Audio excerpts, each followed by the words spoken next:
Hello everyone and welcome to Who is committing code to your app. I'm really excited to explore something that affects every developer every day, whether we realize it or not. Have you ever stopped to wonder who actually wrote that code in that open source library you just installed? Well, in this session we are going to dig into why that question matters and how we can protect ourselves from hidden dangers. So, with no further ado, let's dive in. So first thing first, what exactly is a supply chain attack? Well, in simple terms, it's when attackers target the software components you rely on, like libraries, frameworks, or external modules.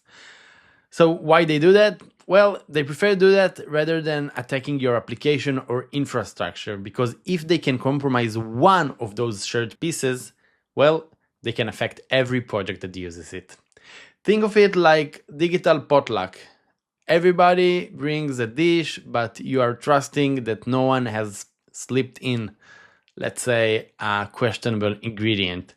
And when your application includes open source dependencies from hundreds or sometimes thousands of strangers, well, you are counting on each of them to follow best practices and keep their code clean. In the last few years, we've seen a massive uptick in these attacks. Precisely because they can hit many targets at once. It's easier for an hacker to slip malicious code into one popular library than to try and directly compromise thousands of separate apps. Alright, now let's get specific with a real case that actually happened, the XZ library exploit. What is the XZ? Well, the XZ library is a widely used compression tool that basically tons of people rely on it without a second thought. One day, a malicious code was quietly introduced by an individual known as Jia Tan.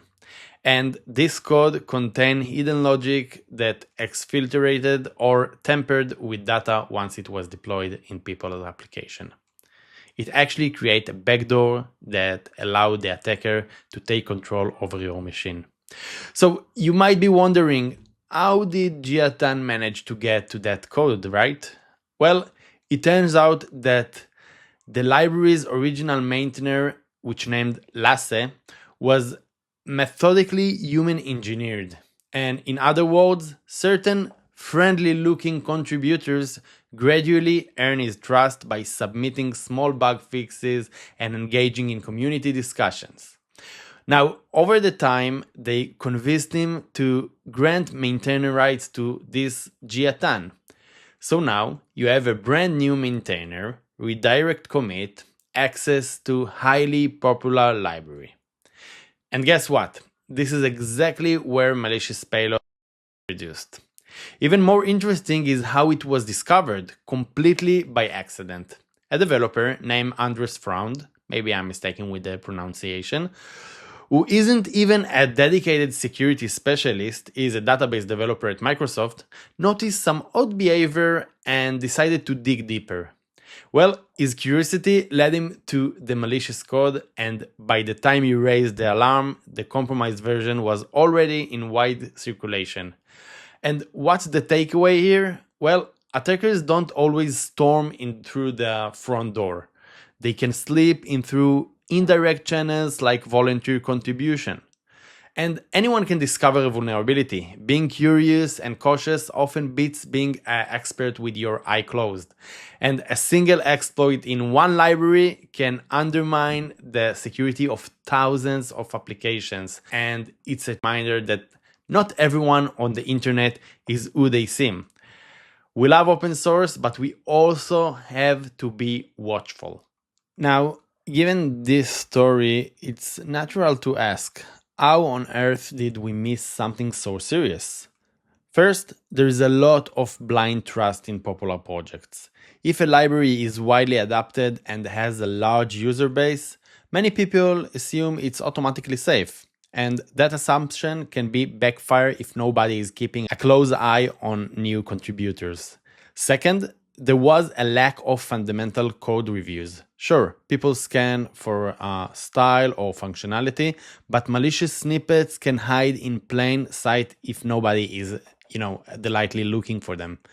And third, insufficient monitoring after the code was merged. Just because code has been accepted doesn't mean it can misbehave in production. Continuous monitoring could have flagged unusual traffic or data exfiltration sooner. Finally, it's the classic case of social engineering. Attackers can appear helpful and trustworthy, even if, friendly, until they have enough access to deal and to do a real damage. And that's exactly what happened with the Lasse and Jia Tan and the XZ library.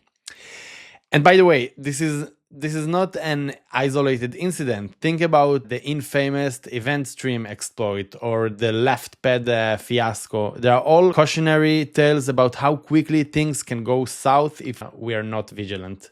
So how do we actually protect ourselves from incidents like this? Let's talk about some best practices. So, number 1, maintain a software bill of materials, also known as SBOMs. It will keep track of everything you've installed, including versions and all around the components that used in your application.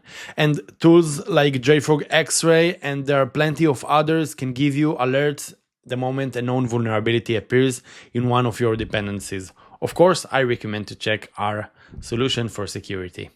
Number 2, automated scanning and testing. Use static application security testing, also named as SAST. So check every incoming pull request to catch suspicious or risky patterns early.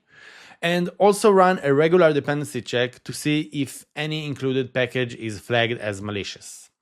Number 3, pin and lock. And when I'm saying pin and lock, I mean pin and lock your versions. And instead of allowing wildcard versions, be explicit. That way, if 1.2.3 is safe, you won't accidentally upgrade to 1.2.4 because it might be malicious. Number 4, continuous monitoring. Don't assume once you merge everything is golden forever. Keep tabs on runtime logs, network connections, and unusual spikes in behavior. Number 5, least privilege principle.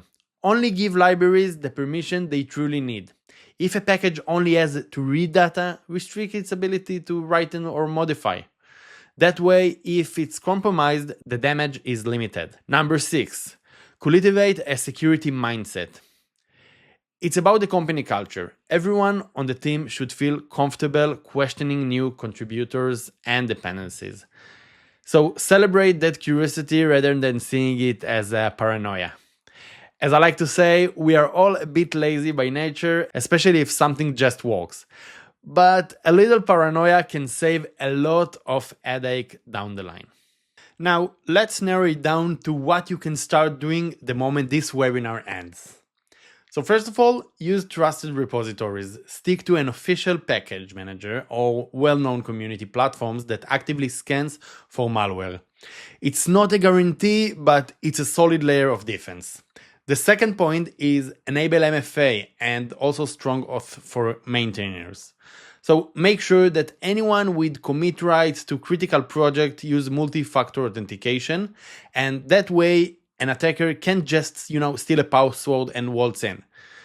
Number 3, review maintainers' activity and history. So keep an eye on who's merging code. If your lead maintainer vanishes and a random new person, just appears and takes over, ask questions. Don't just trust that handover blindly. Number 4, integrate security tools in your CI/CD. So automated and scanning and even container image checks can stop malicious code in its tracks. If something seems off, block that merge until it's investigated. Number 5, stay informed. Follow CVE databases or sign up for security advisories.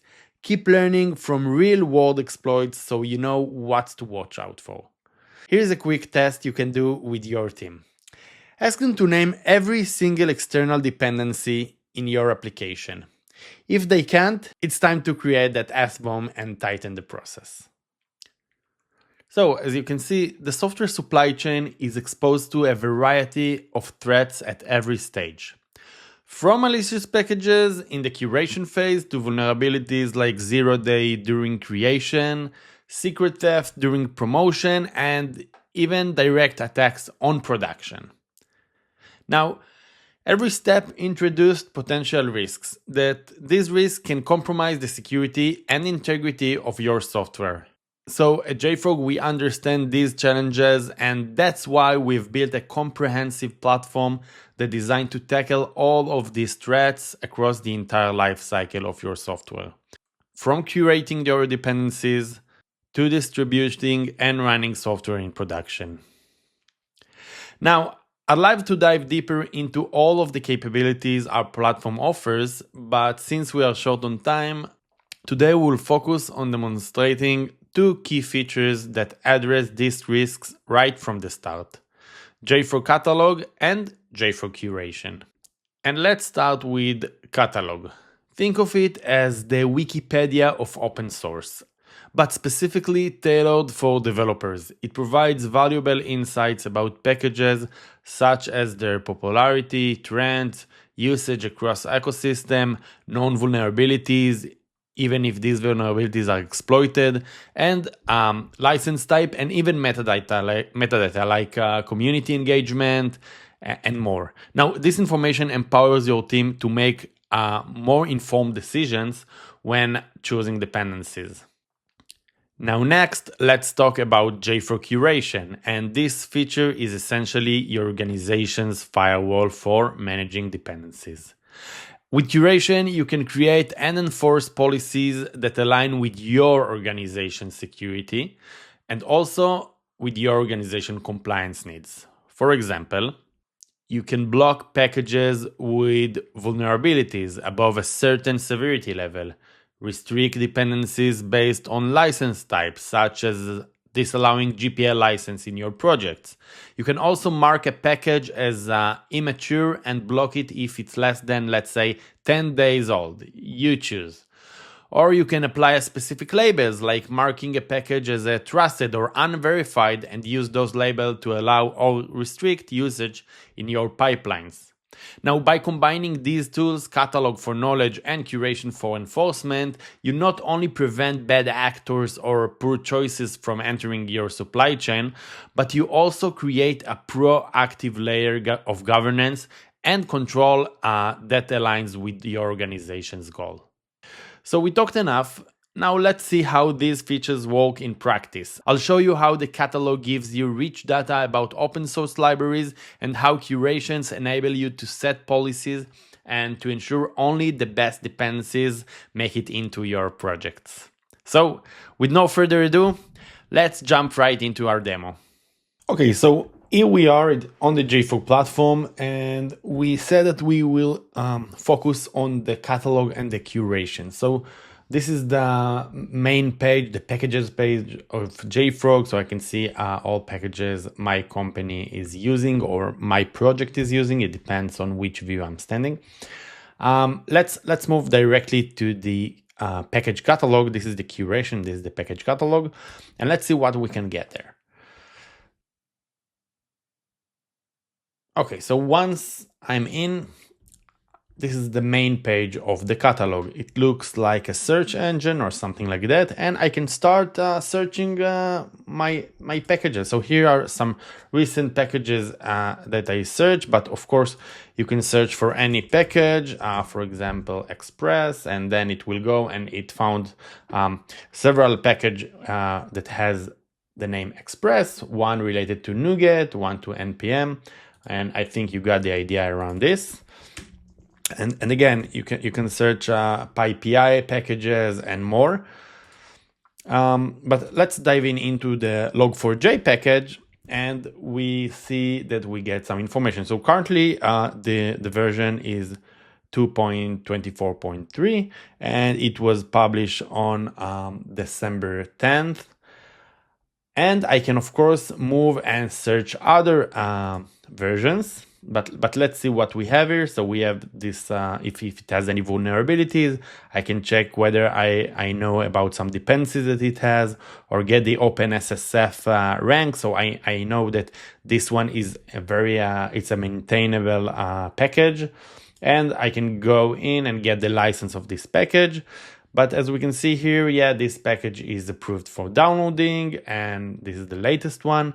I can compare with other packages or with other versions of the specific package. And overall, I get all the necessary information to get the idea if I want to use this package or not. I also get some install instructions. But let's go and see all versions, and let's scroll down a bit. So we will get these older versions. Let's take this one, for example. And yeah, we see several interesting stuff. First of all, we see that this one is approved for downloading. It means that if someone in my organization will want to use specifically this version, it will be able to do that, and it will also be able to get this version into my application in case that my build is taking and resolving the dependencies via the JFrog platform. Now, of course, with that, I know that I need to set some policies that will block this one, and we will get into this. And I also see that it has some vulnerabilities. And not only that, I also get the EPSS percentile, which basically tells me the rank of the likelihood of if it's exploitable. So for example, let's get into this critical one. So I get all this information, and here the EPSS, the exploit prediction scoring, means that it's very likely to be exploited if I will use this package. So we have all this information. We also give you the JFrog research information here. So it's an enhanced information coming directly from our research team. Now, not only that, we also see why it's like why JFrog decide it's critical and what's like coming in our favor. But overall, it's a very dangerous package, and this one, I mean, this specific version is very dangerous because it has the log4shell, notorious log4shell, and I can even dive deeper and click on this view more. That will give me more information about the specific CVE. So I get all this information about this CVE. I get the CWE. I get the advisories that brought this information in, and more and more. I can also see which package is affected by this. So I see that it's not only log4j, but log4j core. Possibly one contains the other, but yet it gives me all the affected packages. And again, I get all information relevant for this package and this CVE, and I get the reference where I got all this information and where we can get more information. So you got the idea. So if we go back here, okay, so we understand this one is problematic one, and then I can compare, and I can whether search for the specific package or search for another package. So let's go and search for this specific log4j. Oops, I got extra log4j. All right. And let's take the latest version. So of course we see, yeah, it has the same number of version, of course, because it's the same package.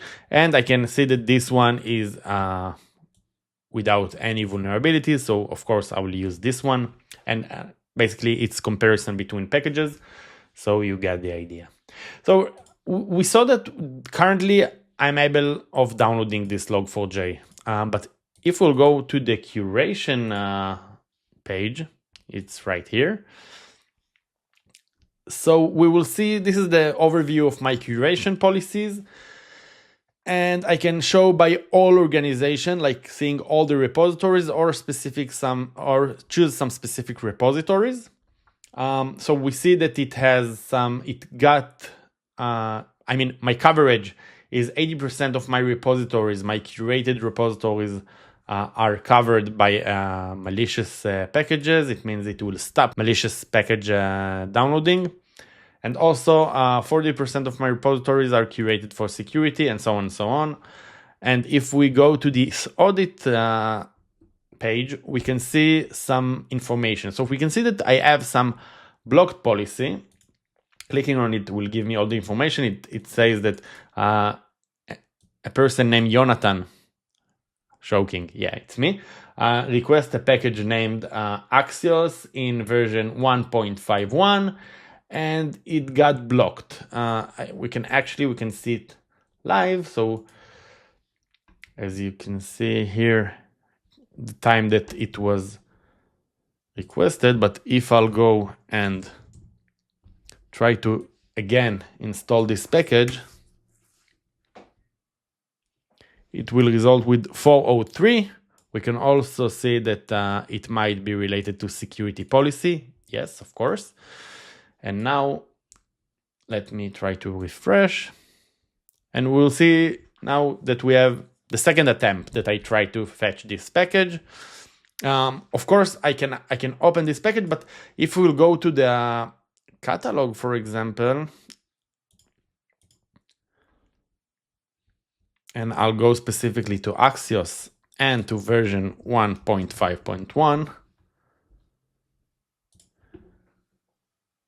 So we also get information, but it's interesting information. It tells me that it partial download blocked. It means that from the repository I try to download, yeah, it curated because that it's blocked. But there are some repositories, some remote repositories that are not curated. And if someone will try to download from there, he will be able to do that. Let's fix it. So I'll go to my curation policy. And the specific policy that stopped this package to get in is this one.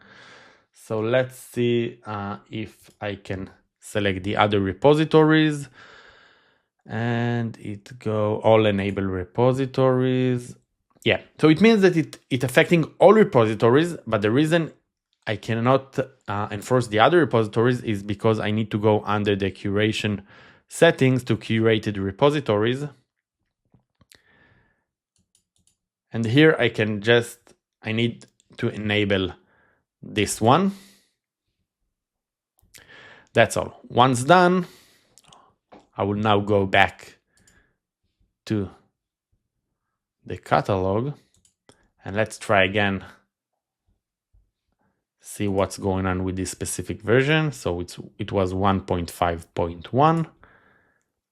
Okay, so now we see that the download is blocked. It means that my organization is safe of getting this package. But for example, let's say that I want to block all Axios packages. For some reason, Axios is a great package, nothing personal, it's just for the example. So what I can do is, for example, now we see that this one is approved for downloading, but let's set the label. Let's call it unverified. Let's create this one. Unverified packages. Yeah, let's fix this typo. All right. Now I can apply this label to this specific version or all versions, mean past, current, and future one that will come. And let's save this unverified. Now, as we can see here, I can download 1.7.9 easily, but let's now go to the curation policies and let's create new policy.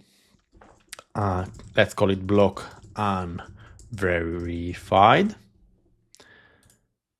Whatever. Of course, all enable repositories. Now here I'll type label. Now, before I do that, I want to show you you get a pre-policy out of the box ready. So you can, for example, search for malicious packages. It will automatically block all malicious. You can also add some immature versions. So it means that, as you can see here, I can block every version which is, let's say, created less than 2 days ago. So it means that if it's version that just was released today, I will not be able to download this version. And also I can click on this create condition, and here I can go and search for label. And as you can see here, this is a policy that actually blocking every package that has a specific label. So let's choose this one. Let's call it banned labels list, and here I can add all the labels. So in this case I'll choose unverified, and let's save the condition. Now I can move on. Waiver means I can add a specific waiver for a version or a package. So it means that if a package has a label or a specific label or a specific name and version, it will skip the block and it will give it a waiver and will let it in. In this case, I'll skip it. And we have option. We can block or we can dry run. Means that if I just implemented the feature, I can choose to not block, but only notifying me. So I can align with my organization and within time active this one to block after I know I don't block any process of any developers in my organization. So on the right side, we can see the curation policy details. So we can see that select ban labels, all unverified labels will be banned basically, and the action that will be taken is block. Again, we can dry run, we can block it, and I can also notify by email. Let's go next. Let's save the policy. Now let's go back to our catalog. And again, now let's go to Axios. Although we know it was supposed to work, we see that now it's blocked. Although I'm on the latest version, it has no vulnerabilities, but it's blocked. Why it's blocked? Because it has this label. Of course, once I will remove this label, for example, let's remove for this 1.7.7, I am the CISO, I have the permission to remove labels. I check the package, I know that everything is good. I'll remove this one. Yes, remove it. And now we see that it's approved for downloading and we will be able to download it. Just again, as an example, let's remove this one as well. Cool. Again, let's add this unverified package again, this version, and we see that it's blocked. Now let's you know what, let's try to install it. So let's do npm install Axios, this version.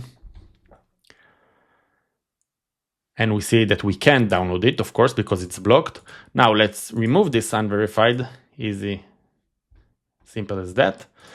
And now let's try again.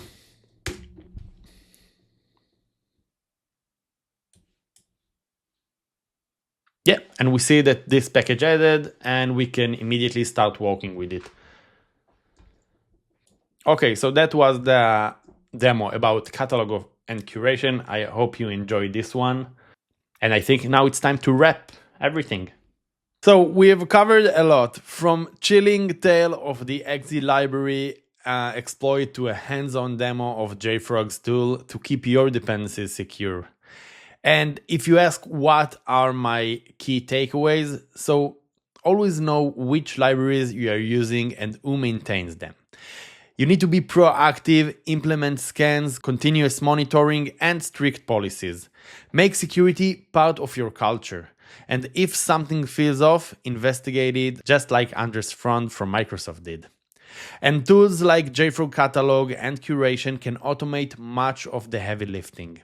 So you can focus on building great software rather than worrying about hidden threats. Thank you so much for watching, and always remember, your application is only as secure as its weakest link. So always ask, who's really committing code to my app? Stay curious, stay safe, and keep coding securely. This is Jonathan from JFrog. Peace out.